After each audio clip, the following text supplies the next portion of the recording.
Stay Doomed is part of the IWEP Podcast Network. Good evening, grave robbers. Welcome back to the television graveyard. We are your TV necromancers, Laura Prince and Noah Houlihan. We have come here tonight to examine the spirits of RAZZIE Month! RAZZIE Month! So this is a leap of faith. Because the Razzie nominations are coming out tomorrow at the time of recording. But we are voting members of the Razzie nomination committee, and based on what we've already seen, we think this one is a lock for Worst Picture nomination. Yeah. Welcome to Diana. Yes. With me, as always, is TV's Noah Houlihan. She's a big fan of Duran Duran Duran. There's only two Durans, darling. What? Duran... Forget it. That's really the, I can't believe that's the one you went for. The quote you went for. Well, here's the thing about me.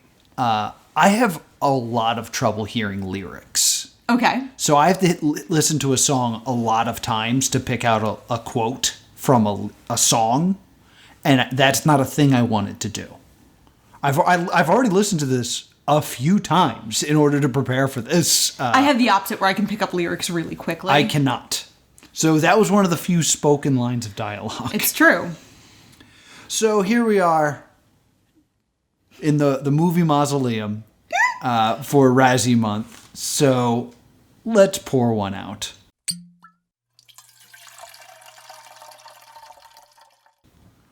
Laura, what do you have there? I have tea. I'm English, and so is this.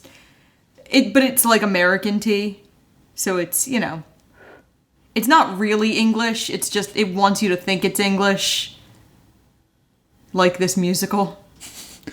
You didn't even put anything in it. You just made tea. Yeah, I put about as much effort into making this tea as they did into writing these lyrics. All right, that makes sense. I call this Moon June rhyme scheme tea.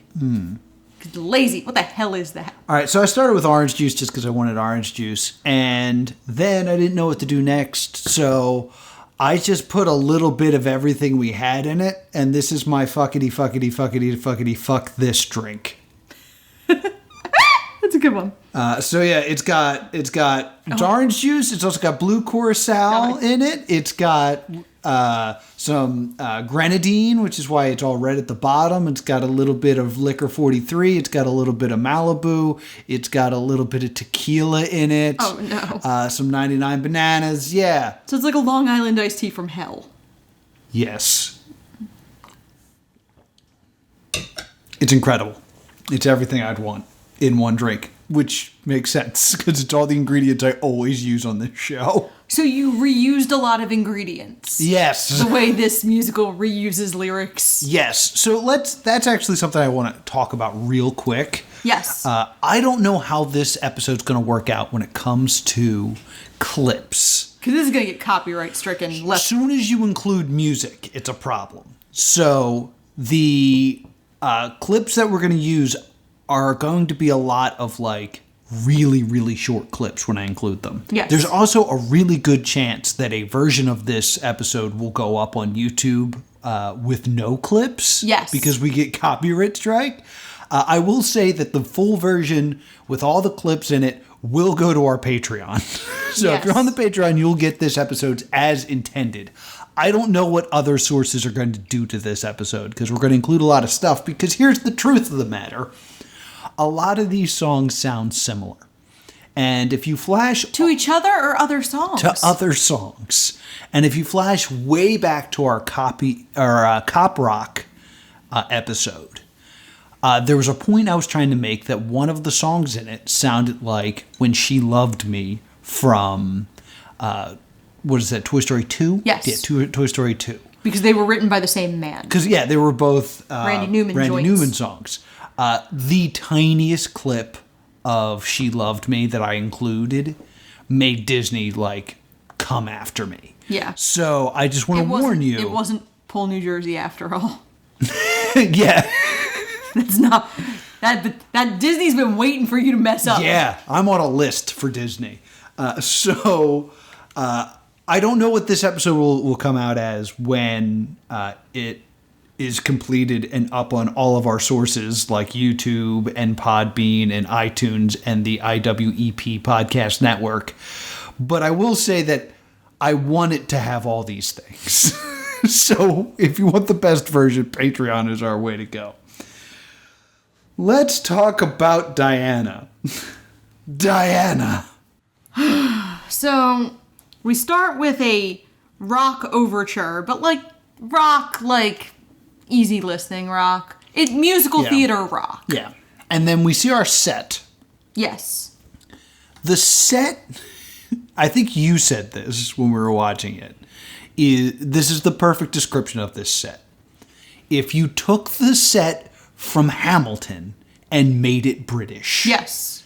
Because it's that wide open set with stuff in the back that's all Britishy.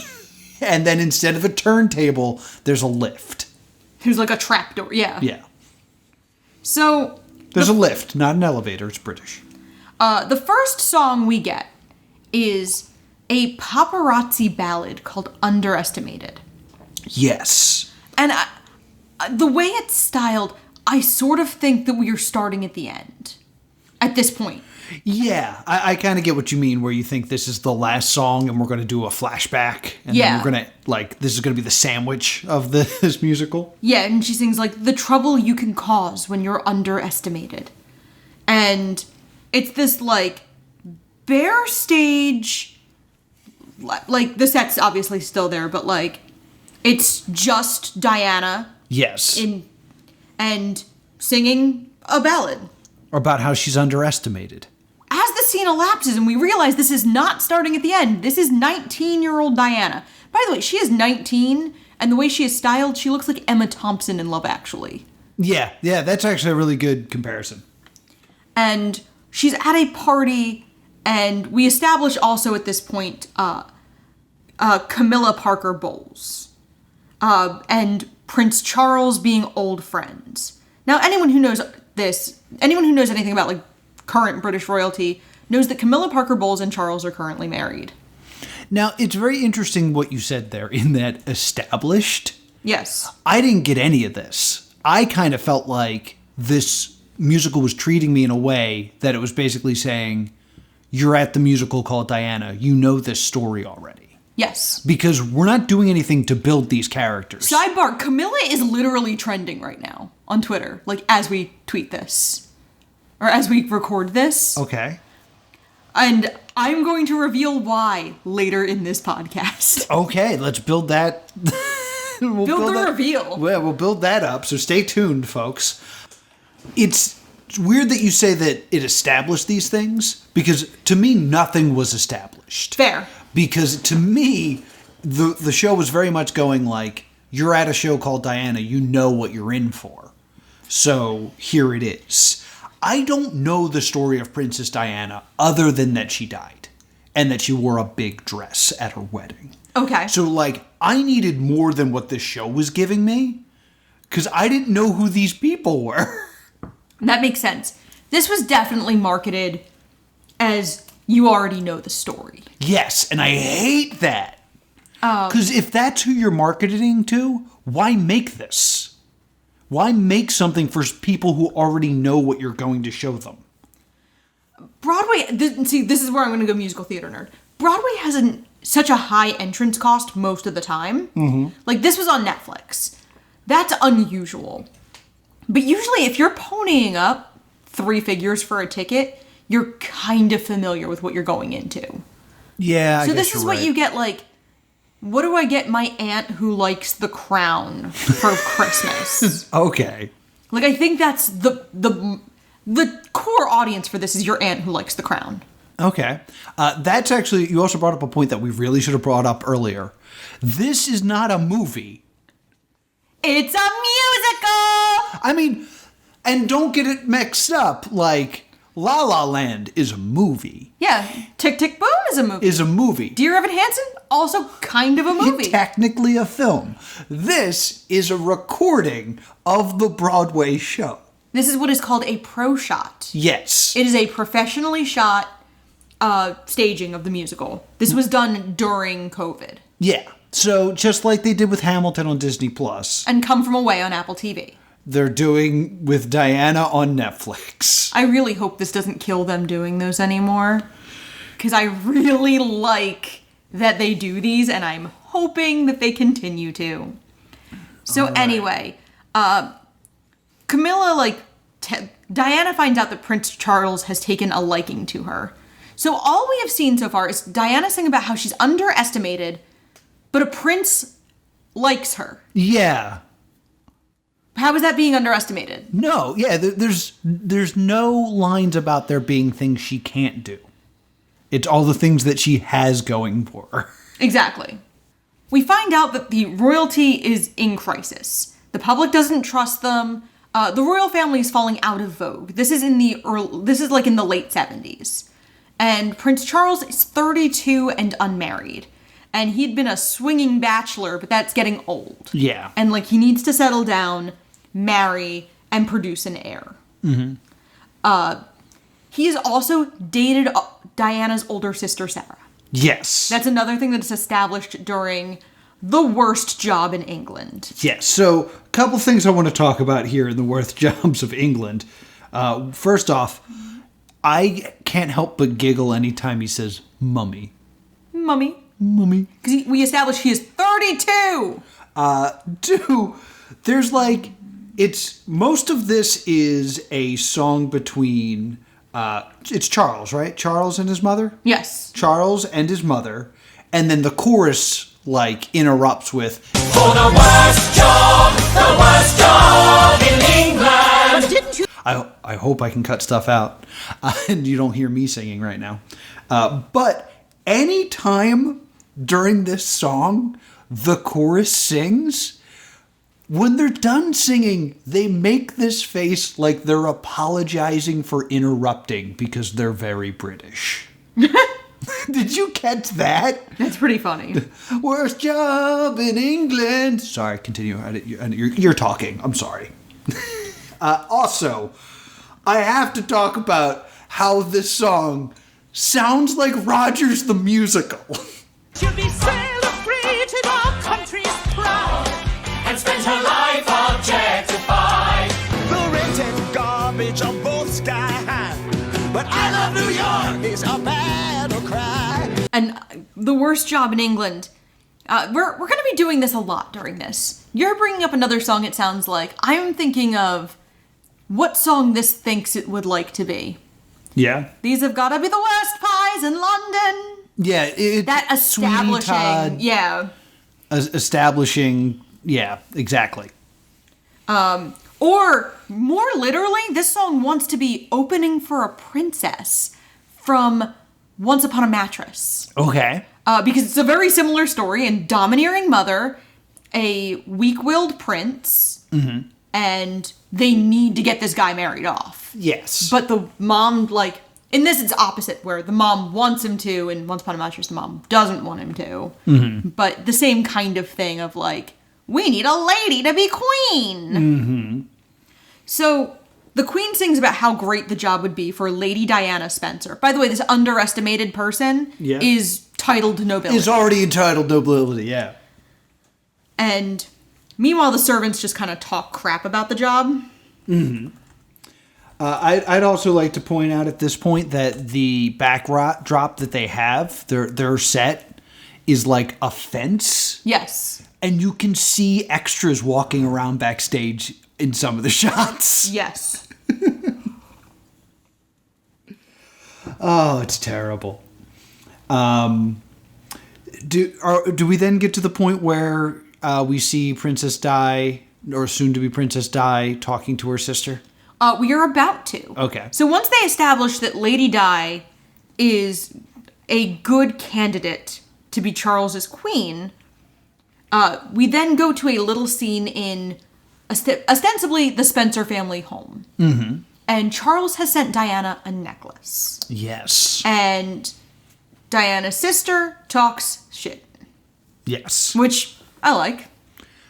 Did you notice what Diana is wearing in this scene? So I know you want to crap all over this. She really did wear that. No, she didn't. She did. Okay, guys.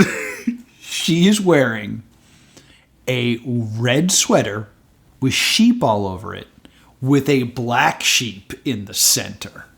You mean to tell... Oh, Laura's showing me a picture. Oh, my God! Photographic evidence.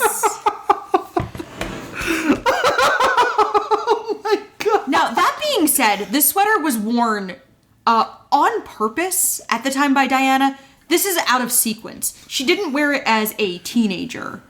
She wore it when she was like already with Charles, was photographed wearing it. Also, she does look creepily like my mother in this one. She does. Yeah.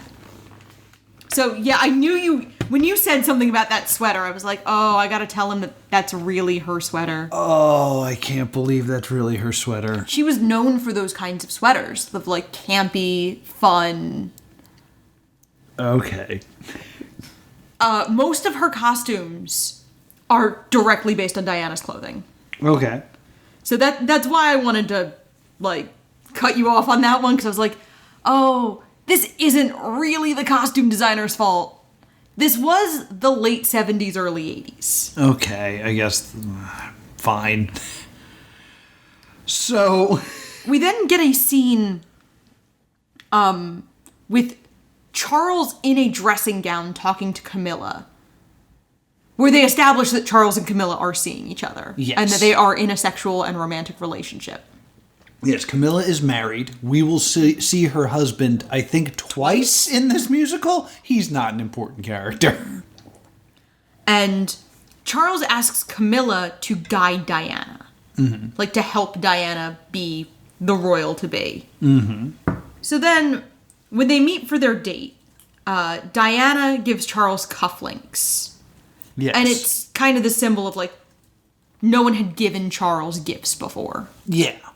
And so he's a little bit charmed by that. Mm-hmm. And they go to a classical concert where they see a Russian violinist, or Russian cellist, rather. Yes, because we established in the scene before that he sees Diana as immature because she likes rock bands, like Duran Duran Duran.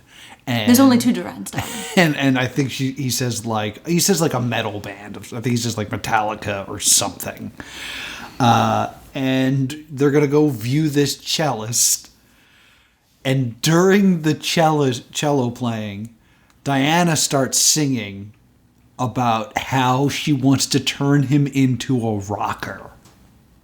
Yes. And it becomes a rock song. And the cellist flips his cello over to reveal a rock and roll cello. An electric cello, It's still a cello, though. All right, I'm no intellect, but maybe there's a discotheque where the prince could hear some Prince and we'd all get funkadelic. Yes. That's a real lyric. And then it gets all rocky and you hear the chorus sing, this is how your people dance. And it ends with This is how your people dance, this is how your people, this is how your happy, bloody people does. and it's like, all right, that's basically the F word in England, right? Yeah. But like in this like dream sequence, Charles does like dance with Diana. So as someone who doesn't know the story, I'm like, oh, this is going to be the story of Diana educating Charles to be more in touch with the people. He dances, but I need to explain to you what this dance looks like. I have 2 comparisons. Yes, by all means. SpongeBob dancing. Or if you're in my Doctor Who fandom, when the 11th Doctor attends the wedding, the dance he does. Neither of these are good dancing. She also has like a tearaway dress in this sequence. Yes. And it looks a little like Madonna-esque. It's not as cool as I wish it was. Right. And then Charles joins with her fantasy dance, and then they're back to the concert. It's kind of this like Imagine spot. Yeah. This could have been this is a great idea. This is a great idea To show that if you wanted to establish that he was out of touch. Yeah. You could have really done some cool things with this, but this wasn't how. This would be great if she then teaches him to be a rocker as promised, instead of, this is the closest we get to them being in a good relationship, is like in her mind for a minute. I was going to say, if you contrasted like the socio-political unrest with Charles and Diana being in this concert. Yeah. And kind of establishing that like Charles doesn't know anything about his people. And that's why he's unpopular. It's stupid that when it's rocking, Diana's singing. And when it's not rocking and it's the classical music, Diana's still singing. Yes. This would have worked so much better if Charles sang the classical stuff, and then this could be symbolic of their separation and how they don't actually get each other. This song does nothing but give me, the idiot who doesn't know the story, hope that these two young kids are going to end up okay. They don't. Spoil for history. They don't. But yet, like, this is exactly what I mean, of like, this could have worked. But doesn't. So then we kind of go to we get time passing.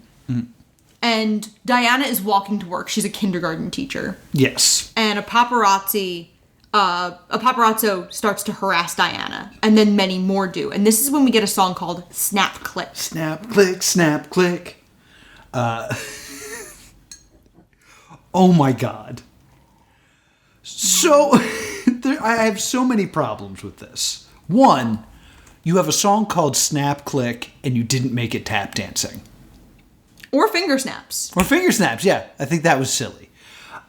Two, this contains the line, getting pictures is better than a wank. Kind of implying that paparazzis go out for pictures for the thrill of the sport, not, the money. Right. And three, this song sounds like Bo Burnham's Problematic. Snap, click, just one peek. You're the hottest one he's had all week. Snap, click, have a blast. My actions are my own, I won't explain them away. I'm going to continue the musical theater. This is real big news from Parade, but not good. Okay. And this is Sinisterio from Spider-Man Turn Off the Dark, but even worse. Yeah. Because Sinisterio is at least a little bit fun. The reporters in When the Sinister Six are taking over. Mm-hmm. Like, that one's at least kind of fun. These are the same kind of, like, the press is kind of douchey songs. It's bad. Then Diana gets trapped in a phone booth and begs Charles to talk to her. And then we get one of the first impossible camera angles. Yes, there's a few shots that are clearly only able to be accomplished because there's no audience. So there's a point where we see Diana's point of view in the phone booth and the paparazzi are like Walking Dead outside. Mm-hmm. It looks like the scene from The Birds, except it's paparazzi instead of seagulls. Yes. Because as established, Diana is actually a fan of Flock of Seagulls. And then we get another scene with the Queen and Charles. Charles doesn't really want to marry Diana. He's scared to get married. Mm-hmm. And the Queen is like, well, your girlfriend's married. And you can't marry your damaged goods girlfriend. Yeah. So, she's like, go propose or I will fight you. And then Charles lamely proposes to Diana. Like, it's a sad, crappy proposal. Yes. And Diana tells a charming story about her step-grandmother who used to write romance novels that Diana was obsessed with, and then her step-grandmother kind of, like, disabused her of the notion. She's like, no, read other books. And she asks if he's in love with her, and he's like, yeah, whatever love means, it's fine, sure, whatever. Yeah. As a result of their engagement, the paparazzi freaks out, and Diana is forced to move into the palace to hide. Mm-hmm. And during all of this, Camilla is mourning her relationship with Charles, because obviously there's nothing great happening for her. She is losing the person she loves, and she just kind of has to accept it. Yeah. So it ends with Charles saying, love evolves and bends, and Camilla goes, and men take other friends. It doesn't mean devotion ends. So at the end of the song, where he proposes to Diana, he also then kind of recommits to Camilla. Yes. Even though we're supposed to be establishing this marriage. Yeah. So the marriage is being set up as a sham in this narrative from the beginning. The thing is, like, I feel like whenever we're in this situation where there is true love, but one of them is being forced to marry someone else, we should be cheering for the other team. And this was making Carmela kind of like the heroine of this. Like, oh, she truly loves him. He truly loves her. But because of stupid rules, maybe this is a very American thing. Well, I'm thinking of like, I can actually think of another musical that does this better. I'm going to talk about the musical Aida. I know Aida is based on an opera. I'm not as familiar with the opera as I am with the musical. Don't at me. That's one of the few that treats the entire love triangle fairly sympathetically of Radames and Aida. Radames is the soldier who is supposed to marry the princess, and he's in love with the Nubian princess Aida, who has been enslaved after the Nubians have been conquered by the Egyptians. And Radames is now supposed to marry the Egyptian princess, but he falls in love with Aida. And Amneris is kind of initially set up to be a vapid, stupid villain. And then we get to know her. Mm-hmm. And we find out, like, there's a lot more to her than that. And she's not an evil character. However, it kind of sets us up to think she's evil. Diana is supposed to be our hero. And she's driving the wedge between them. Mm-hmm. It doesn't work. No, it sure doesn't. So the next song is at their wedding. So it's Diana getting ready, kind of walking around in her underthings, which if you've ever been a bride or been a bridesmaid, you know that like bridal underthings are more covering than like most outfits. Yeah. So she's in her like white underthings, and there is a mannequin wearing her dress standing at the altar. Yes, this is so silly. I get it. Like, she kind of, like, has this role to play, and it's her deciding to step into the role. Step into the role, right. And there's a cool effect with her getting into the dress. Yeah, she does kind of, like, then appear into the dress, which is good.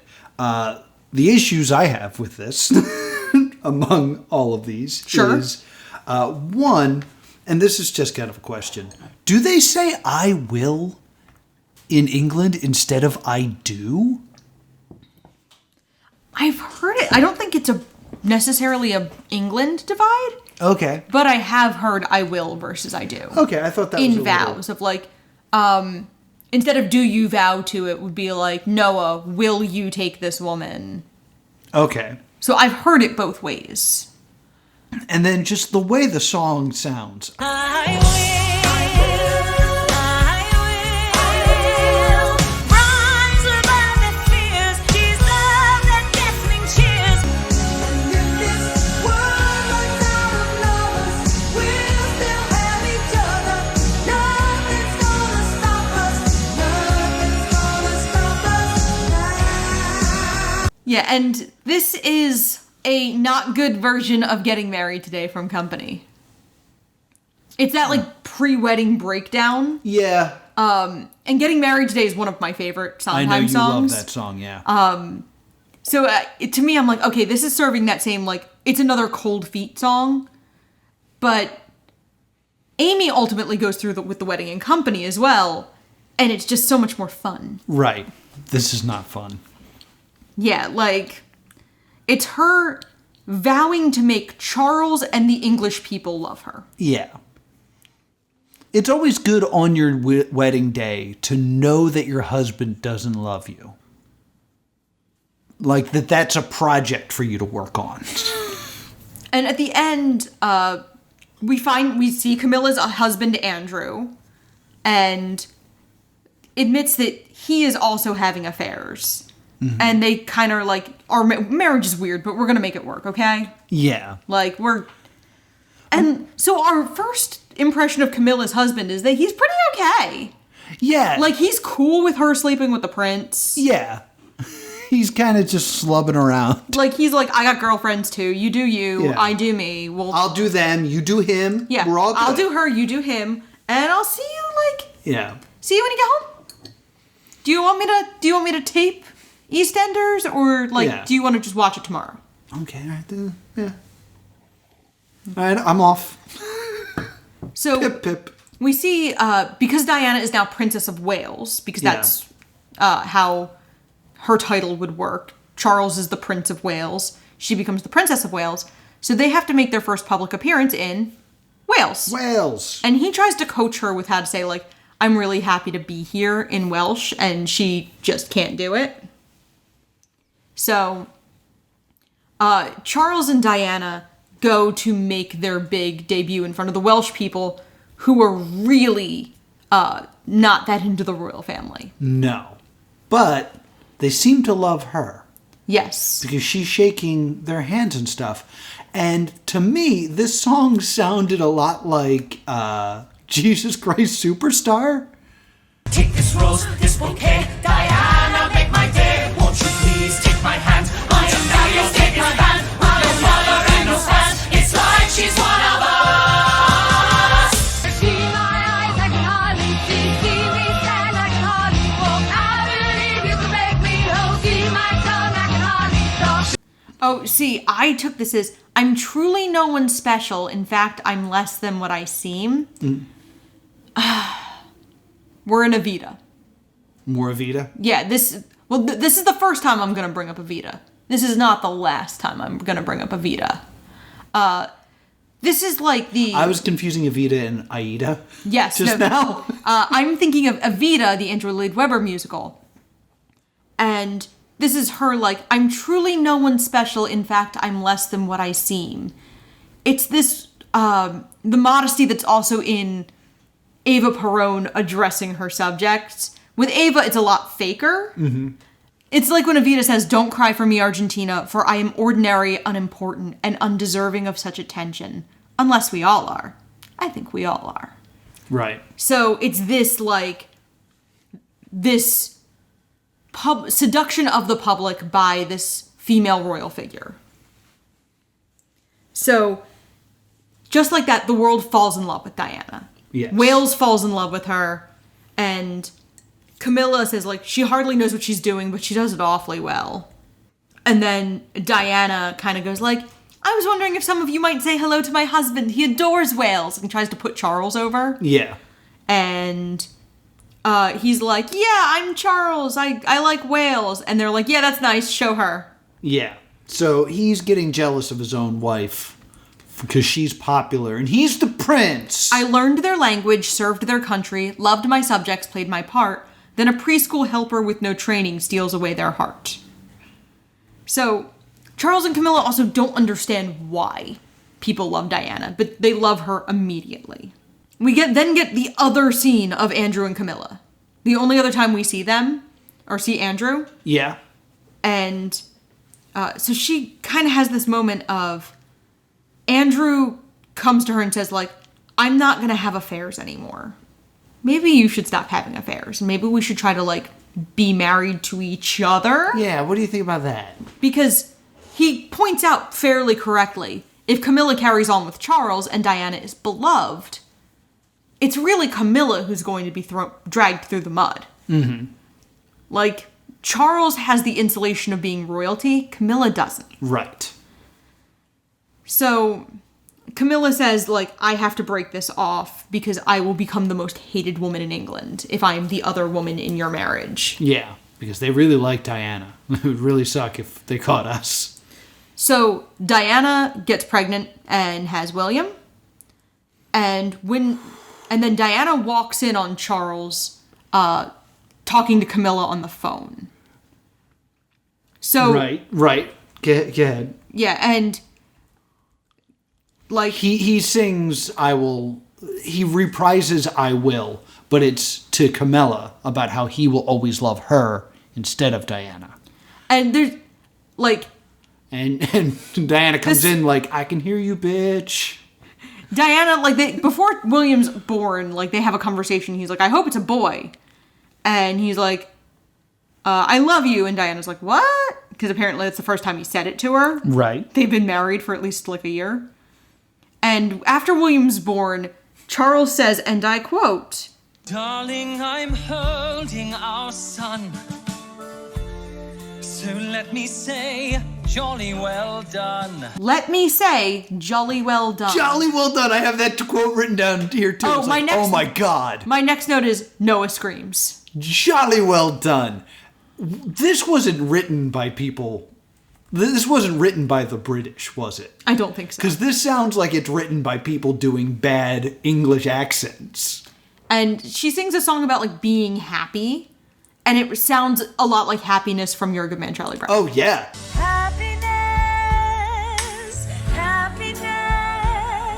You find the way to face the day when you find happiness. Happiness is finding a pencil, knowing a secret, telling the time. Oh, yeah. They're even named the same thing. They're named Happiness. And then she overhears Charles and Camilla on the phone. And he tries to like gaslight Diana immediately and was like, "No, you didn't." She's like, "I heard you say I love you." You were singing. I heard you. You were singing a song I sang in my head. I heard it. Oh my God, that's how I want to have our next fight. I heard you sing that. And she's also now she's now pregnant with their second. Both of these kids are born Okay. within a song. We need to slow down.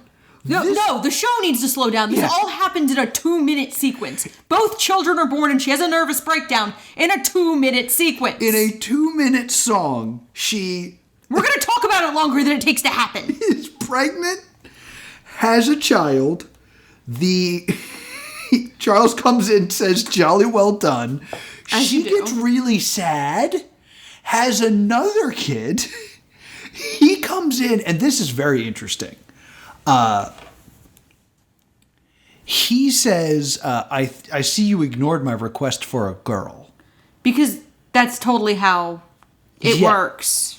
And then Diana gets upset by that. And he says, "Don't get bent out of shape about a joke." In the movie, she says, So now our own son isn't good enough for you. Christ, Diana, don't overreact to a joke. You haven't made a joke since I met you. she doesn't say that on the soundtrack. So our own son isn't good enough for you. Christ, Diana, don't overreact to a joke. She's still in our marriage. Because I had to listen to both to prepare for this show. Because I don't know what happens in this movie. Because I don't know the story of Princess Diana. At this point, my notes also say, man, this really assumes I already know the story. And, hey, wait a minute, this musical is just stuff happening? I don't know if it is trying to tell a story. So she has Harry sings the memeable part of like, "Harry, my gingerhead son." That This is the same song. Yeah, that everyone's made fun of. And then she howls her version of Words Fail Yeah. from Dear Evan Hansen, and it sucks. But scars can last forever. Words fail, there's nothing I can say. And she needs a prince to save her from a prince. She has a nervous breakdown. She punches a mirror and wakes up in the hospital. Yes. And That's the end of the song. yes, Just so you know, the beginning of this song was her Diana telling Charles she was pregnant. We're now at the end of the song, and she's in the hospital after trying to commit suicide. Also, and she's she has had two kids. So, like... 2 years have gone by in this song. More than that, I think. At least 2 years have gone by. I was just saying, like, well, it's got to be at least 18 months. But in the course of one song, 2 years go by. The wedding... Nearly 3 years. The wedding that we saw is already destroyed and hopeless. In one song. So in the hospital, her sister Sarah is like, dump Charles. And Charles brings her flowers. And Diana's like, Sarah pushes Diana to be good to herself and take back her power. And Diana decides to take back her power because she wants to do more for charity. Well, I also would... In this scene, Charles also comes in and is like, I love you and I want to make this work. And I was like, where is this coming from? You've been nothing but a dick for the entire previous song, which again was 3 years long. Now all of a sudden you're like, let's try, now that we have 2 kids. God damn it. So, when Diana gets out of the hospital, she wants to do more and more charity. And then the royals are upset because the more charity Diana does, the more popular with the public she becomes. Because it turns out when you do nice things for people, they like you. What? And there's a whole song that is Queen Elizabeth, Camilla, and her sister for some reason, talking about how she moves in the most modern ways. She moves in the most modern ways. And Charles tells her, like, the point of our existence is we're not one of them, we're symbols, we represent their aspirations. So what you're doing, darling, is unfortunately coming across as a bit rather common. And Diana decides it would be cool to dance at the Royal Christmas Gala. As a surprise to Charles, as like a big event to raise money for the Royal Ballet. Mm-hmm. So they're excited, and she does like a cute little dance. So at this recital... And she dances with a male dancer. Yes. Which I could see like possibly being a situation. Charles is like sitting in his box like, where's my wife? And somebody's like, oh, she's in the loo. And then they're like, oh, she's on stage. And he goes, A fine way to treat her husband. He says that after someone tells him she's in the bathroom. He doesn't know she's on stage yet. He's mad when she's in the bathroom. Yeah, good wives don't pee. Oh, Prince no. Charles. Which means I am the worst wife of all time. Because every time we've made an appearance anywhere, I have made us stop twice on the way there. Would you guys buy that as a t-shirt? Good wives don't pee. Good wives don't pee. That's... Prince Charles, and then it says stay doomed on the back. No. Just a real confusing t-shirt. So then he sees her dancing on stage, and he gets all huffy, and I just had to just yell. How could he not know? Like, that's his She would have had to go to rehearsals. Yeah, there's rehearsals involved. Like, she showed up with a bag? Like, with a costume in it? There's no way she showed up with it. So, they had her costume there. She's not like... But, like, she had to have a change of clothes. She showed up in a dress and probably had to come in and... No, she's not a 4-year-old going to a dance recital. Come, Diana. Stop stretching. Noah, we have to go to the ballet. Noah, do you think when somebody goes and performs on Broadway that their costume... You're really nitpicking the joke?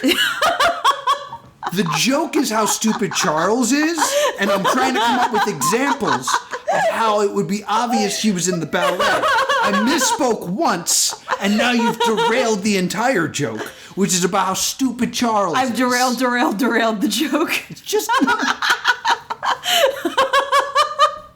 Noah's pulled his hoodie up around his head to hide from me. So afterwards, they're backstage, and Charles accuses Diana of being attention hungry, and then lays into her for an entire song, the point of which is the only thing of note she's ever done is marry Charles. Yes. And it's just a vicious attack on this woman. Yeah. Like, and it's brutal. It's legitimately brutal. Like, basically calling her worthless. Not even underestimated. but worthless. That the only value she has is connected to him. Yeah.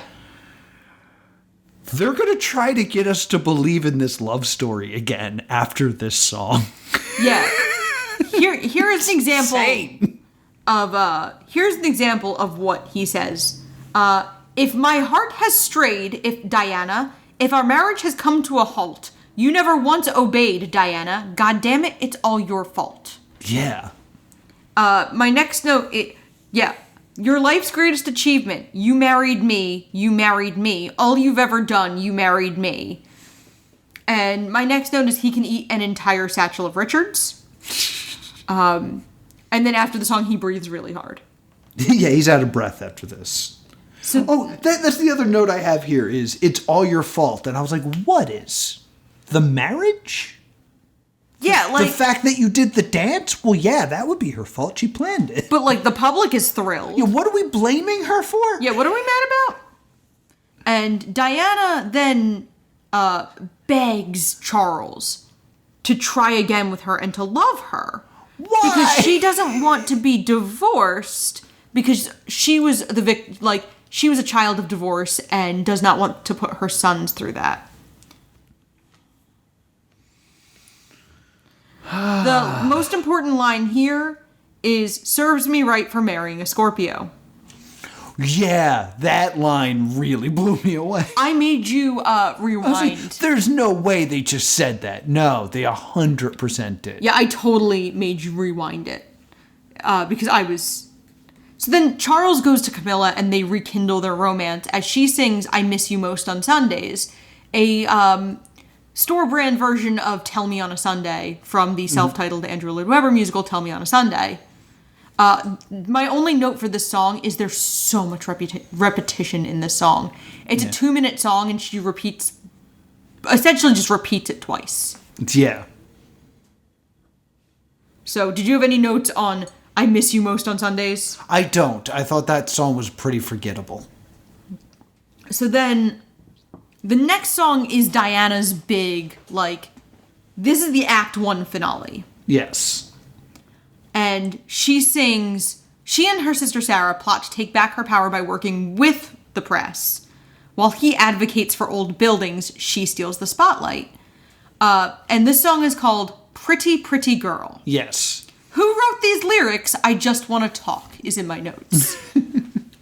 Oh, and then she also has a big quick change. Let's talk about Pretty Pretty Girl first. Yes. I wanted to make the joke that there's already a song called Pretty Pretty Pretty Pretty Pretty Pretty Girls, but they actually don't sound alike. And I was like, oh, I guess this doesn't actually sound like another song. Then we get to the line... The stories girls are taught to believe. Leave your answers in the comments below. I'll pick my favorites in the next episode of Yai. Stories girls are taught to believe are not the stories that a girl should believe. Dream of Californication. Dream of Californication. Every song sounds like at least one other song. Yeah. Ba-na-na-na-na-na-na. So, in the song, Diana eschews her modest Princess of Wales wardrobe. Too many bows, too many ruffles, too many frilly, frumpy fruffles. A girl can look... It turns into Seuss for a moment. Yeah, she decides that her wardrobe is too demure and she wants to start moving into high fashion. And so in this, while she's doing this, Camilla is hyping up Charles, who still genuinely does not understand that a beautiful, charitable princess will be popular. Yeah. And she says, Camilla goes, take a stand, go out and lecture on painting and politics. And he goes, architecture. Modern buildings are really quite ghastly, you know. And so Camilla encourages him to go give a lecture on architecture. Yeah. And they sing of their love for one another. That was entirely written because they realized that lecture and architecture kind of rhyme. Yeah. And they were proud of that. So, Elizabeth confronts Charles of you need to tame your wife. She's embarrassing the throne. Mm-hmm. And so this is essentially this is a bad ballady version of So Much Better from Legally Blonde. Okay. Have you seen at least the movie Legally Blonde? Of course. When she gets the internship, she has a whole song that you would know if you heard it. Okay. All of this time I planned, I'd be patient and you would love me again. Sometimes I have to sing what song I'm referring to because Noah has in fact heard me sing it in our home. Oh, yeah. So this is so much better, but so much worse. How? Because the lyrics are, when I said that June moon rhyme scheme, nothing is clever. Here's like the couplets: heart, art, believe, applause, cause, frock, shock, dress, mess, dress, press. Yeah. And the ensemble sings, she'll take on the monarchy and cause a royal mess. And then the last line is, a pretty, pretty girl in a dress. What? And like, fashion is fun. I can name at least 2 more fun songs about fashion. Rainbow High, Evita, My Strongest Suit, Aida. Mm-hmm. Both of those songs are about women using fashion for similar means. Yeah. Take back your mink. Yes. Like, they need to adore me, so Christian Dior me is Evita. It would be so much better if she was putting out the message that she's more than just a pretty girl in a pretty dress. But I think the message we're supposed to get is she's just a pretty girl in a pretty dress, and that's still better than the prince. Yeah. Any pretty girl wearing a dress is better than dealing with Prince. It's better to be hot than to know about architecture. That's how this ends. This is how this Act 1 ends, is this song. It ends on a quick change that doesn't quite work because it's a stage illusion that doesn't look good up close. Yeah. I was like, she doesn't look great in this. Oh, it's because it's a quick change that are not meant to be seen. Mm-hmm. Act 2. Yeah, so then we get to Act 2, and we open on what I would say is a completely different play. Because we open with Diana's step-grandmother, who we've only seen once before. Yeah. Who has to introduce herself because we've forgotten her. Yeah, the girl that writes the mommy porn books. Yes. Oh, and my next note is, they say the price of my love's not a price that they're willing to pay. Yes. Because it reminds me of, like, her just reappearing for no reason is very King George and Hamilton. Yeah. This is not going to be the last time we bring up Hamilton. Act 2 of Diana really wants to be Act 2 of Hamilton. Yes, very true.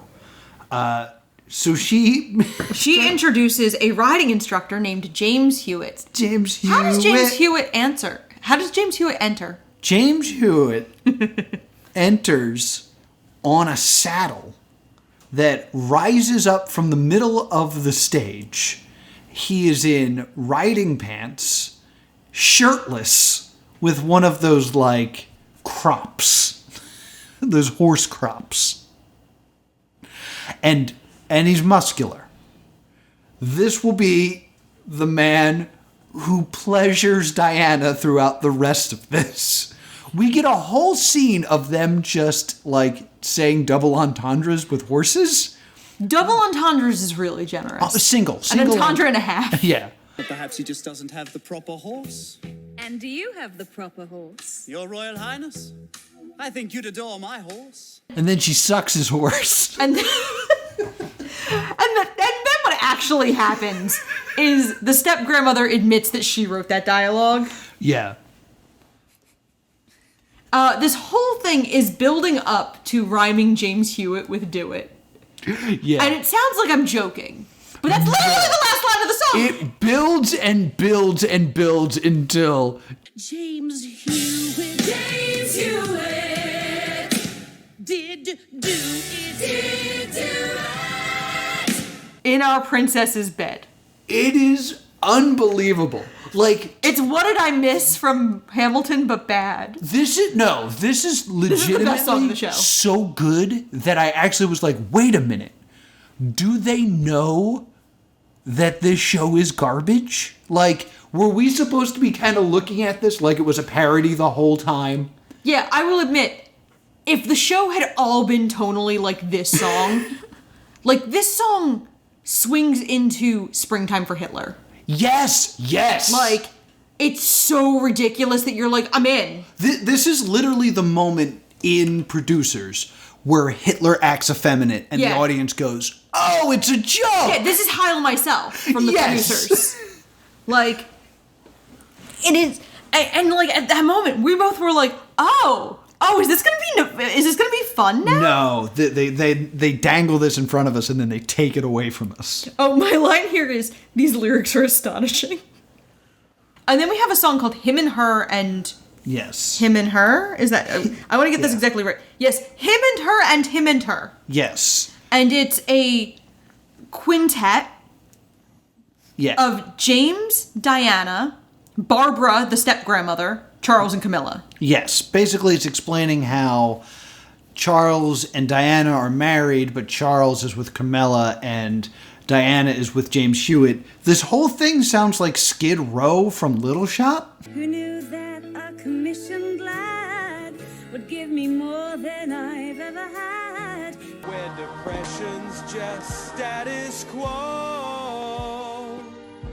Down on Skid Row. Someone Which is funny, because actually, the previous song reminded me a little bit of Dentist in that, like, introducing a character who's just like, yeah, whatever. I'm from a different show. I don't know how I got here. Because I always think that's fun. Something I've always found funny about Orin Scrivello is he just seems like he's in a completely different musical than everyone else. Yeah. Especially in the film when he's Steve Martin. Or in the production I saw in middle school where Orin Scrivello comes out in assless chaps for no reason, and your mother sincerely regrets taking you and your friend to a play. I was like 11, and he was like, oh. My mom was deeply upset. So they're singing about the affairs. The affair partners are sad because Charles and Diana do have to be publicly together. Mm-hmm. Yikes, this song is long. Yes, it is very long. And they go to the ball, and Diana wants to, like, talk to Charles. Diana is actually trying to talk to her husband. And he keeps saying, like, just dance. Yes. Are we in Secrets and Lies yet? No, we are not. We are in Just Dance. Gonna be okay. Da-do, da-do. Okay, I'm sorry. So it's just Diana, like, trying to make their marriage work. Even though, like, they're both sleeping with other people, she still wants them to be a family. Yeah. And she still loves Charles for some reason. Why? We don't know. And then, as soon as they go back, Diana's with James again, and James plots to take Diana and the boys to America. Yes. And, like, he says, it's more than a fantasy. We'll take your boys and disappear. We could live openly with nothing to hide and no one to fear. Yes. And she keeps saying, just dance. And at the end of it, Charles's valet tells him about the affair. Yes, so he finally learns of James Hewitt. And his reaction was, Yeah, I mean, I've been banging this girl literally the whole time. In this, I think it's just, he has this idea of, well, if she's gonna go, like, have sex with this guy and carry on her affair, she's gonna leave me alone to go have my affair. Yeah. So this is what's best for everyone. So, he's with Camilla. He decides, like, yeah, this is fine. Mm-hmm. So, now we're getting into Secrets and Lies. Yes. And Diana, as part of her charity work, I actually do have a note on the end of Just Dance. James Hewitt is red-haired. Yes. Which is important because even at that time, there were rumors that he was Harry's father. Okay. Prince Harry's father. Obviously, there's no way they did not paternity test Prince Harry. Like, there's no way that the royal family didn't do that. So right. But a handsome redhead spiriting his bride who is being harassed by the royal family to the safety of the United States.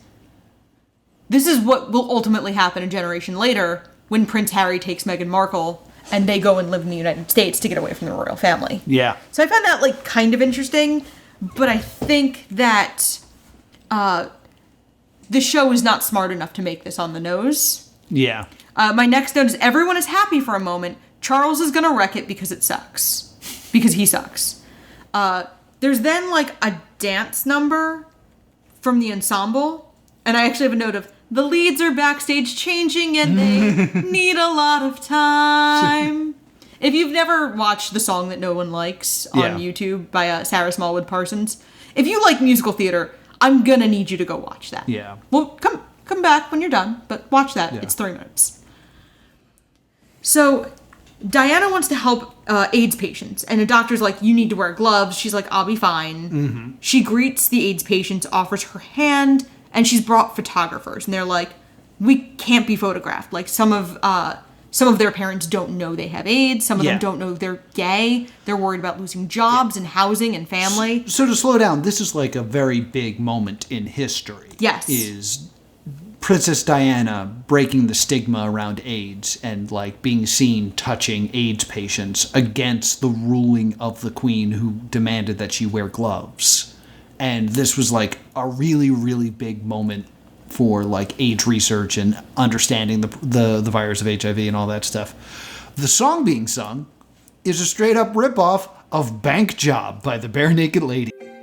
They said you would come. It seems so absurd.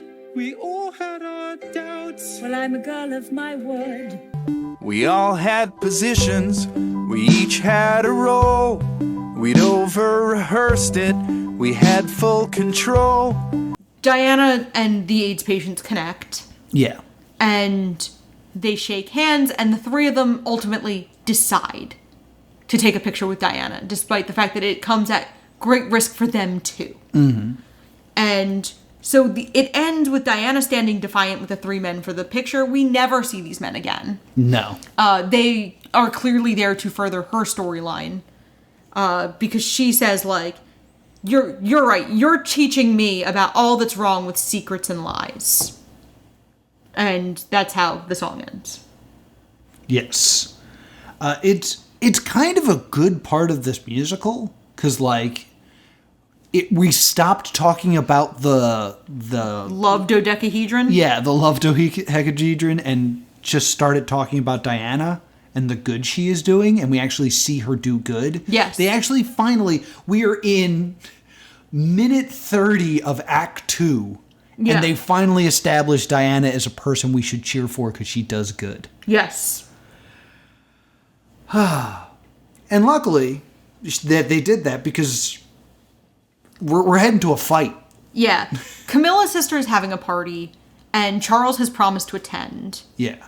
And Diana decides she's gonna go too. Yeah, I'm gonna go too. Why not? Diana decides to go with him because Diana's trying to still keep a relationship with Charles and is mad because Camilla has been a long term affair. She didn't know this party was for Camilla until then. Yeah. So she's like, oh, it's for Camilla? Well, I'm gonna come wreck this. Yes.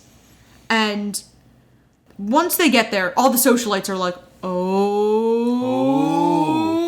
They call it the Thrilla in Manila, but with Camilla. The Thrilla in Manila with Diana and Camilla. It's a thriller in Manila, but with Diana and Camilla. This whole song exists because somebody came up with that line and was really proud of themselves. I want to believe that was the first line written, and they were like, we have to make a musical. Because I found this rhyme. This song to me sounds a little bit like Meat Love's Dashboard Light. Okay. Especially because both songs have "Stop right there." Stop this now! You've had your goddamn fun! Stop right there! I gotta know right now! It's probably the least that sounds alike of all the things that bothered me, but still. Yeah, this is very much like they just argue. Neither of them sounds good. Like, neither of them, like, seems like a good person. Like, Diana comes off as really spiteful. Yeah. Considering she's sleeping with someone else, too. Yeah.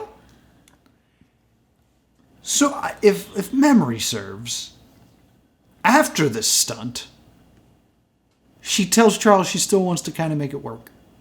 So... Which is insanity. They get in the car, and, Diana takes her husband with her when she leaves. So she kind of wins.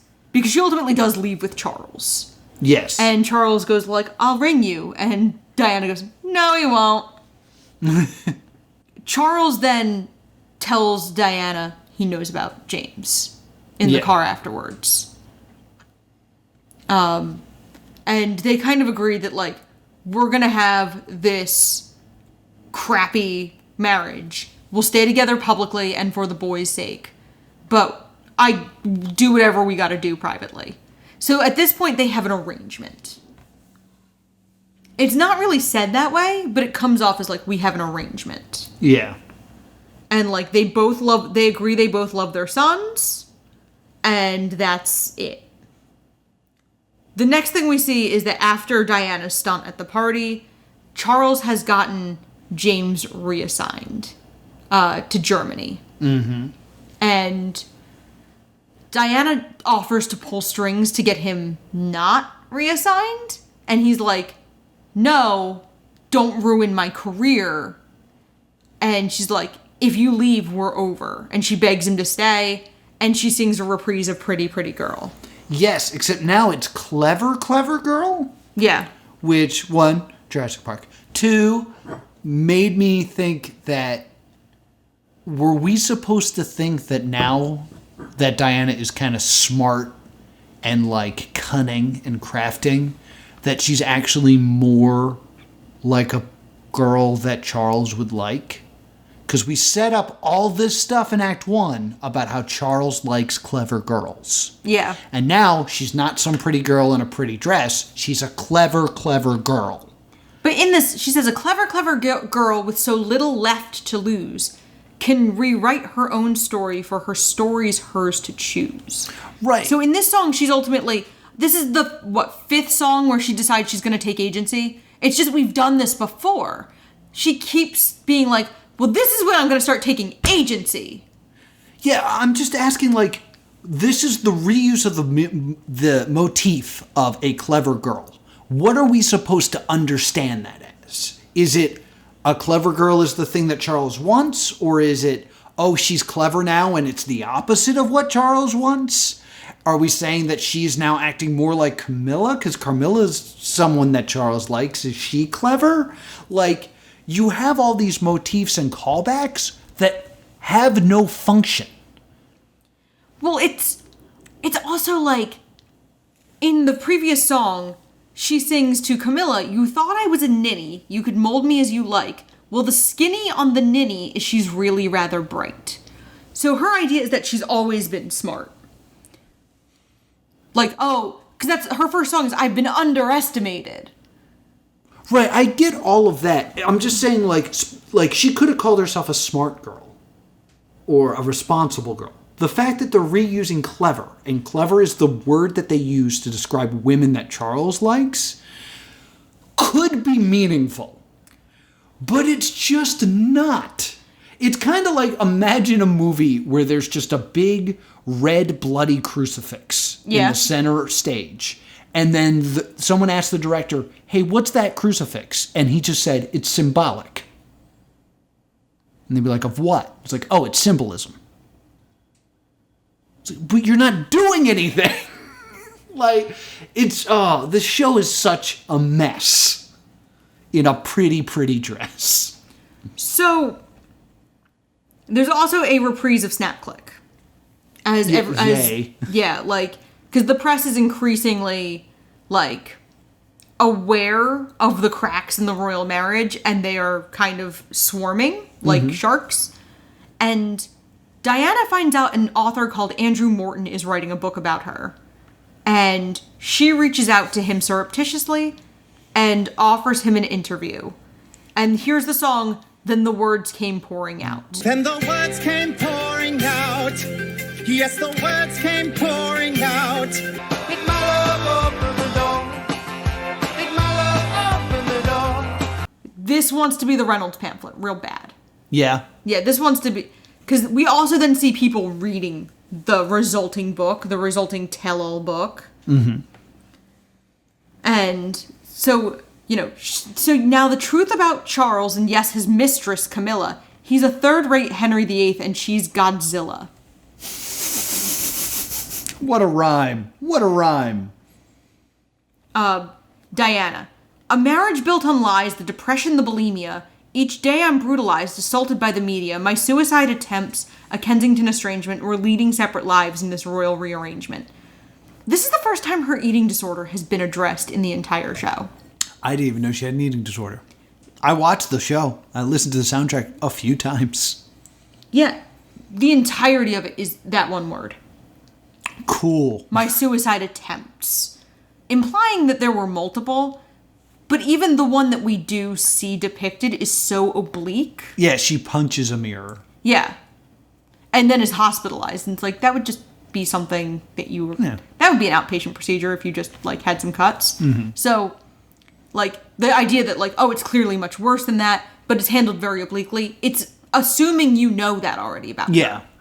Which a lot of people, especially younger people, don't, because... As a lot of younger people, I can tell you I did not know any of this. There's a couple of really good lines. Our eyes are opened, to say the least. Our beauty married a princely beast. So it's really and then the public really takes Diana's side. Right. Of course they do. A palace conned by a cunning blonde is a great line. And Charles, Elizabeth, and Camilla are furious, obviously, by this. And Diana, at the end, realizes she may have gone too far. Yes. Charles then begs Elizabeth to meet Camilla.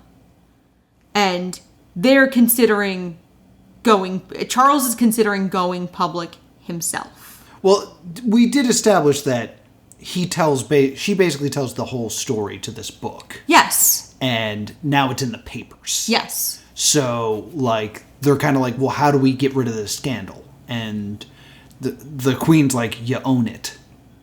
Go on TV and sell your side. I don't think the Queen doesn't tell him to own it, right? Maybe it wasn't the Queen. Maybe it was Camilla or whatever. But that's they're doing damage control basically. Yes. Because everyone loves Diana and believes this story that's in this book. And now Charles' idea is to go on TV and kind of tell his side of the story, which is just about him cheating on a woman that everybody loves. So I don't know what the plan is. Yeah, Queen Elizabeth is furious about this. So I think this was Charles and Camilla make the decision to go public. Yeah. And Diana's loyal valet tells her. Yeah, this is a guy that has been on stage a lot, but this is his first lines. And he is well, I have one idea. Because she's he's going to go on TV and confess everything. Should I stay home in shame? And he goes, well, we can go to this out gallery open.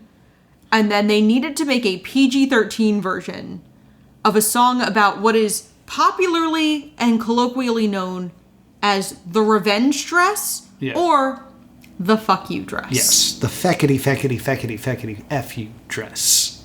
So how about this feck you dress? This feckety dress.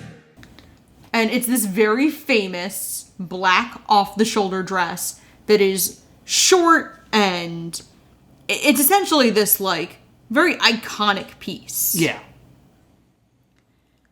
And Queen Elizabeth is furious. My son is on the telly pouring out his heart while his wife is on the town dressed up like a tart. Not the first Windsor to prefer another Mrs., just the first one to confess. Yeah. The fact that Charles is on TV confessing to adultery.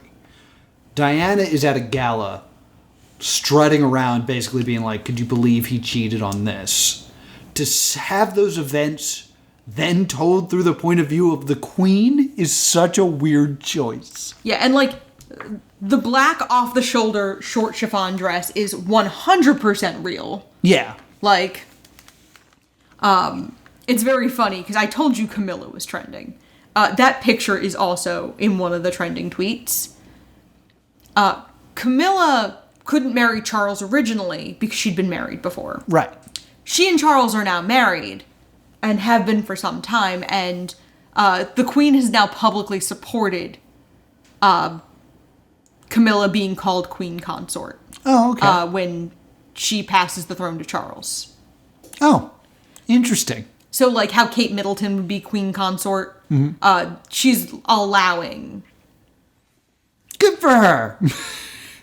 She's the hero of this. Sure. So then, now in this version, they have to say feckety. Yeah. Because it's PG-13 and they can only use the F word once. Oh, is it not feckety if you go see it live? It is not. Oh, noted. So then Elizabeth figures like, you know what? We're cutting bait on this marriage. This marriage has become a disaster. Yeah. And she allows Charles and Diana to divorce. Mm-hmm. And Elizabeth says, like, in the old days, we would have chopped off your head and been done with it. But she also admits that Diana is a wonderful mother to William and Harry. Could you imagine if that's how this musical ended? Right. And this song is like Elizabeth talking about her own marriage to Philip and how she was an officer's wife and how Elizabeth grants Diana her freedom and the divorce, and Diana forgives Elizabeth. And the 11 o'clock number of this musical goes to Queen Elizabeth. It's so weird. Not any of the main characters. Queen Elizabeth, who at this point has been a supporting character. Yeah.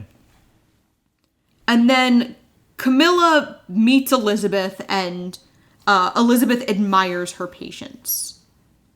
And then the last song we get is the store brand Who Lives, Who Dies, Who Tells Your Story. Yeah. Called If Light of the World. Diana sings like a little song of like, I offer my goodbyes without compromise, a princess moving on. And, you know, everybody kind of is singing together, and then we hear her start to sing a reprise of Underestimated as reporters start to talk about the accident that kills her. It's very Assassins. Yes. The president's been shot. Yes, it's something just broke, but not very good. Yeah. And then Diana turns around and the set becomes real sparkly. This movie should have an epilepsy warning. And yeah, like real sparkly. And then she walks to heaven and the show ends. Yeah. Yay! It ends with Charles saying, the people who change the world are not the ones you think will change the world. This was bad. Yeah. Yeah, it is. So there's a couple things that I just want to bring up. That The New York Times review calls it, this. and I quote, both aesthetically and morally mortifying, which is a great quote. Oh, yeah. So this is a musical about the former wife of a prince in Princess Diana that was on Broadway the same time as Six. Yeah. Isn't that weird? What's fun, though, is Diana opened. Previews began February 19th, 2020. March 2nd, 2020. I don't need to tell you what happened in spring of 2020. Yeah. And the show suspended. Mm-hmm. Makes sense. So then, nearly like about 18 months later, previews began November 2nd. Mm-hmm. Opening night was November 17th. The show closed a week before Christmas. So how long was the run in total? Not counting the break. The run was, let me see here, 10 days plus 28 days is 38 days, plus 19 is 48, 57 days total. 57 days. 33 performances and 16 previews, so 49 shows. 49 shows. Days. Okay. This is going to be a bit of a stretch, but I discovered this and I thought this was interesting. So this ran 40-some days, right? And it is a musical with a one-word female name title. Mm-hmm. Can you think of another musical that is just one word and it is a female name that ran very, very short? Oh. It's like a bad Final Jeopardy question right now. Another, like the first thing that came to mind is Rachel Lily Rosenblum, which is too many letters. That is one character's name. I'm technically right. Okay. But it's not one word. Maybe not a real person.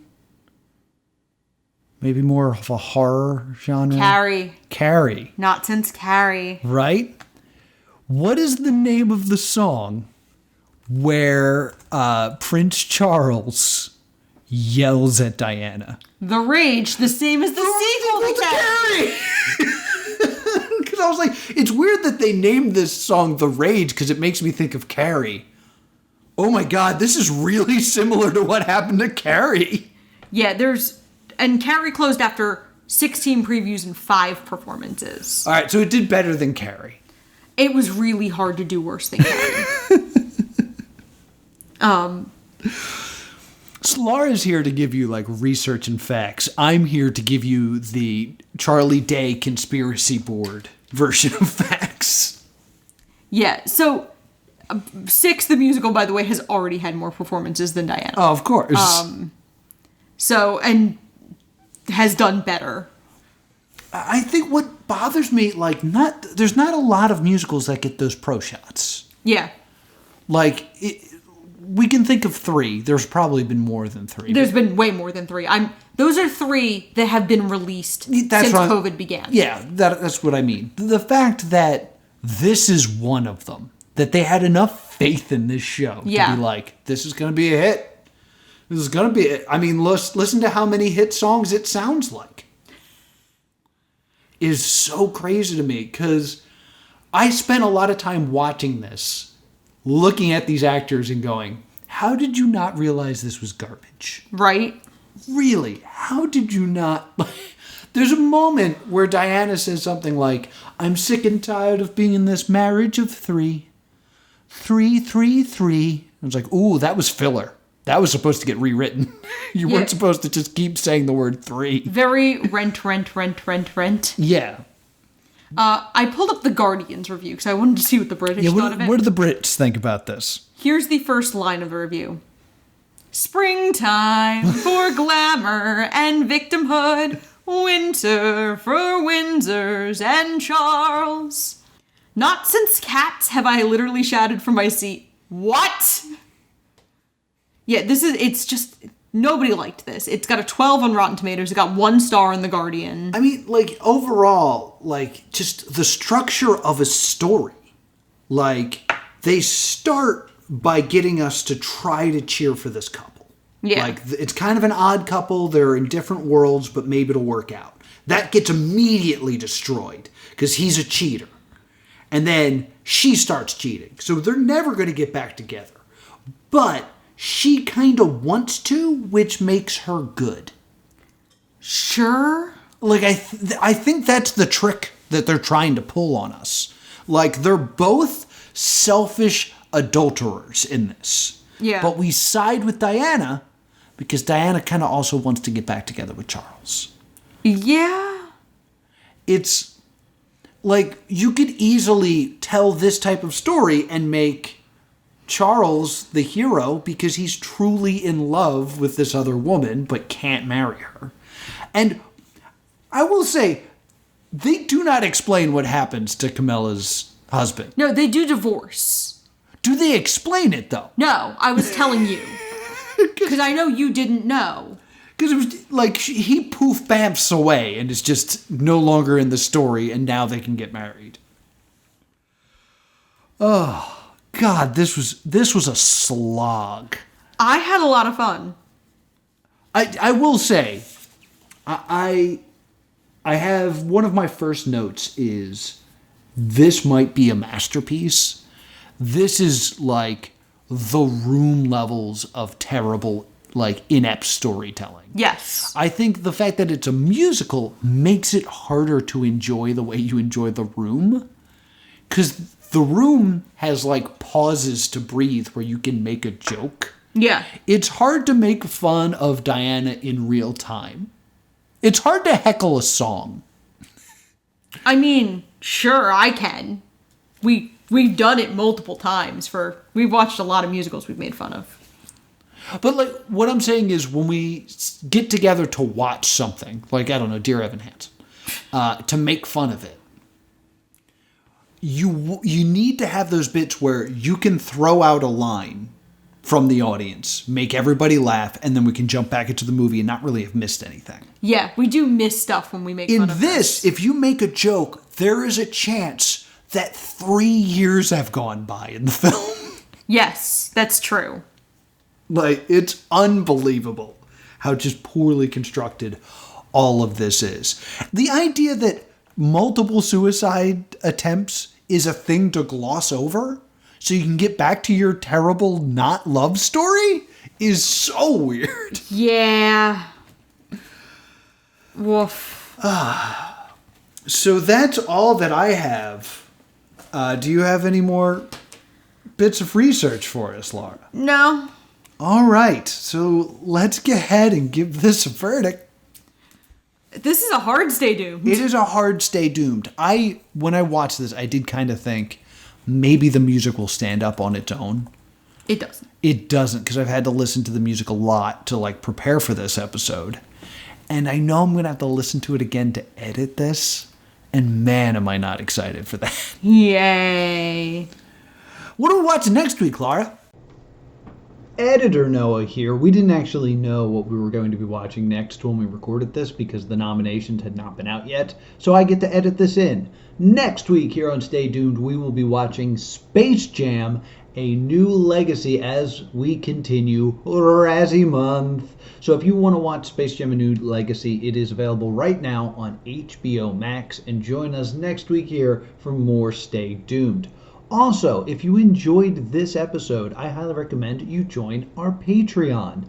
I can't be sure until I upload this if anything's been cut out of this episode, but I know the full version will be up on our Patreon, so consider subscribing there and making sure you get the full experience. Also, if you join at the $5 level and you really enjoyed this episode of Stay Doomed, there's a whole bonus episode in our crowdfund crypt that you can only listen to on Patreon where we cover Spider-Man Turn Off the Dark. So if you're interested in that, consider joining at the $5 level, and you will also get to vote on the next episode of the Crowdfund Crypt. The poll is currently up. You can vote for one of the following 4 options. One is blank VHS. This is where me and Laura will be going to a random Goodwill, buying a random VHS tape, and reviewing whatever may be on it.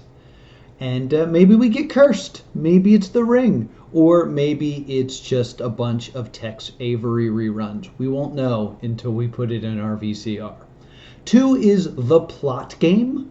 It's a sequel to another episode we did. This is where Laura and I quiz each other. I will be giving Laura the name of particular wrestling match stipulations, and she will be trying to explain to me what the rules of that match are, and she will be giving me a young adult novel, and I will be trying to guess what the plot of that novel is based solely on the title. We also have our best movie theater experiences, our top 5 movie theater experiences. And finally, we have the reality retrospective. It's a roundtable where we discuss our connections with various reality shows. You can vote right now if you join our Patreon at the $5 $5 level. Where can people find us? You can email us at thestaydoomedshow@gmail.com or on Facebook and Twitter @StayDoomed. And if this is how your people dance, I'm at +2 Comedy. And if you just want to compare this to other musicals with me, I'm at Bean Bunny Lives. Until next time, stay doomed.